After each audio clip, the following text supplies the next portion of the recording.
My name is Ty Bowman. I'm a second semester junior at Langston University, majoring in animal science.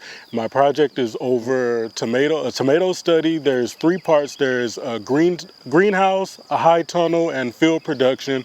The overall gist is to see which growing method is the best for Oklahoma. So we have 9 different varieties. Some are determinate, indeterminate, and one is semi-determinate. Determinate meaning that they grow a certain length, a certain height, and they usually put on their fruit all at one time, versus indeterminates that grow as long as possible. If you just let them grow, they'll continue to grow.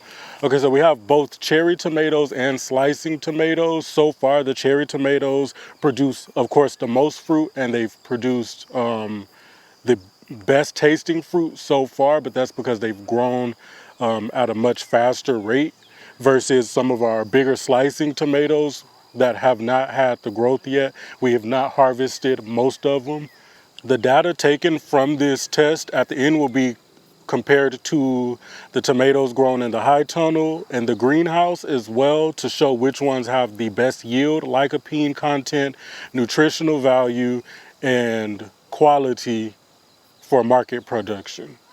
So this has been a great experience, especially since I'm an animal science major. It was nice to see a different side of agriculture that I'm generally used to. I want to give a special thanks to Linda Carrier, Matt Beartrack, and Dr. Brandenberger for being my mentors and helping me this entire summer, and that'll be it.